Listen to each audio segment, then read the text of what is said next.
WhatsApp messages. ఈ కాలంలో WhatsApp account లేని వారు ఉండరు.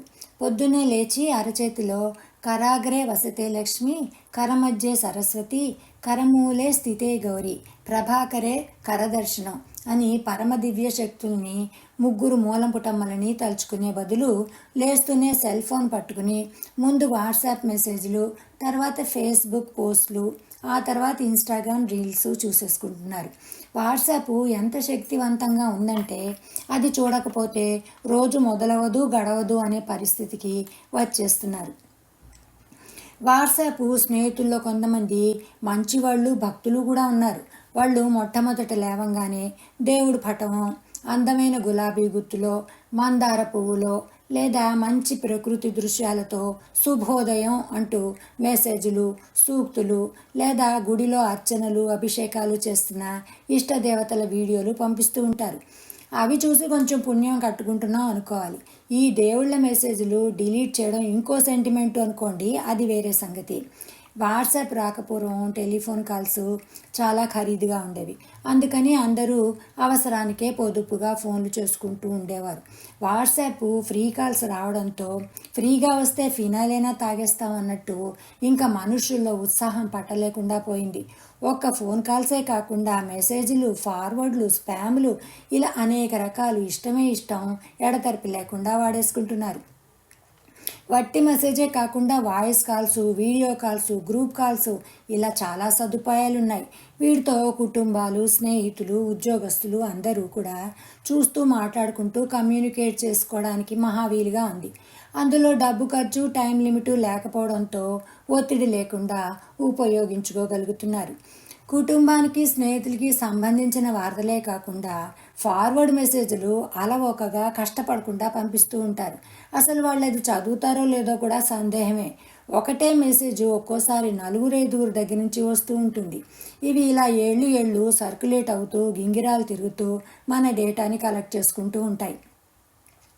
మరికొంతమంది ఉదార హృదయులు వాళ్ళు చూసిన యూట్యూబ్ వీడియోలన్నీ అందరికీ పంచుకోవడానికి సదుద్దేశంతో వాళ్ళ కాంటాక్ట్ లిస్ట్లో ఉన్న ప్రతి ఒక్కరికి పంపించేస్తూ ఉంటారు.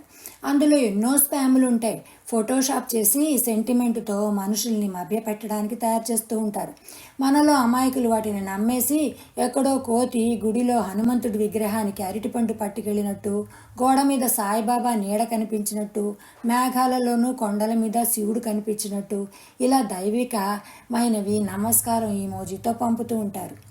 ఈమోజీలు ఇవి అందరూ ఇప్పుడు ఎడాపెడా వాడేస్తున్నారు. మహా సులువుగా ఉంది టైప్ చేయకుండా ఇన్స్టెంట్గా ఇలా మెసేజ్ రావడమే తడు అలా ఈమోజీ వచ్చేస్తోంది. ఎవరైనా ఏదైనా పంపగానే ఆ గ్రూపులో ఉన్న వాళ్ళందరూ పంపిన నమస్కారాలు, థమ్స్ అప్లు, హార్టులు వరుసగా వచ్చేస్తూ ఉంటాయి. ఫోన్ తెరవగానే నోటిఫికేషన్లో 10 మెసేజ్లు ఉన్నాయని చూసుకుంటే ఏమిటబ్బా అనుకుంటే అన్నీ ఇవే. ఆ తర్వాత ఎప్పుడో ఎక్కడో డెంటల్ ఆఫీస్లోనో ఎయిర్పోర్ట్లోనో వెయిట్ చేస్తున్నప్పుడు కూర్చుని బియ్యంలో రాళ్ళు ఏరుకుంటున్నట్టు డిలీట్ చేసుకుంటూ పోవాలి. చాట్ క్లియర్ చేయొచ్చు, కానీ ఏంటో మెసేజ్లు అంటే అంత కాపున్నాం, అంత తొందరగా వదులుకోలేము. థమ్స్అప్ ఈమోజీ ఇది మెసేజ్ అందిందని పంపుతున్నారో, చూశాను చదివాను అంటున్నారో, బాగుందంటున్నారో తెలీదు.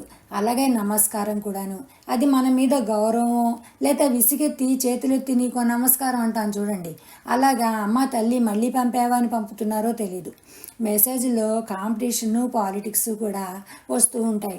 అందరూ పంపుతున్నారు, మనం పంపకపోతే ఏమనుకుంటారో అని మొహమాటానికి పంపుతుంటారు కొంతమంది. ఆవిడ అందరికీ పంపుతుంది, నేను పంపితే మటుకు ఎప్పుడూ రిప్లై ఇవ్వదు అని అనుకుని మనస్పర్ధలు, అనుమానాలు కూడా పెంచుకునేవారు ఉంటారు. అందుకే కొంతమంది గ్రూప్లో చేరడం అంటే భయపడిపోతున్నారు. వాట్సాప్ని ఇంతలాగా వాడుకుంటున్నాం, పాపం అది కనుక్కున్న కుర్రాళ్ళ గురించి తెలుసుకుందాం. ఇది అమెరికాకి వలస వచ్చిన వారి ఇన్స్పిరేషనల్ స్టోరీలలో ఒకటి. జాన్ కౌమ్ అనే అతను యుక్రెయిన్ నుంచి తల్లితో పాటు పారిపోయి అమెరికాకి వచ్చిన ఒక జూయిష్ కుర్రాడు. ఖరీదైన కాలిఫోర్నియాలో డబ్బులు లేక ప్రభుత్వం వాళ్ళు ఇచ్చిన ఫుడ్ స్టాంప్స్తో ఉంటూ కష్టపడి కంప్యూటర్స్ నేర్చుకుని యాహూలో ఉద్యోగం సంపాదించుకున్నాడు. ఆ తర్వాత అక్కడే బ్రయన్ యాక్టన్ అనే అతన్ని పరిచయం చేసుకుని కొంతకాలం తర్వాత వీళ్ళిద్దరూ యాహూలోంచి బయటకు వచ్చి సొంత స్టార్టప్ కంపెనీ పెట్టుకున్నారు. ఇది ఒక గేమ్ చేంజరే. ఇలాంటి ఫోన్ సర్వీసు ఉచితంగా వాడుకోవడానికి తయారు చేసి ప్రపంచానికి అందించిన వీళ్ళిద్దరికీ జోహారులు. ఈ నా ఆడియో బ్లాగ్ నచ్చితే నలుగురితోనూ పంచుకోండి. ఉంటా మరి. ఉమాబొమ్మ కంటి.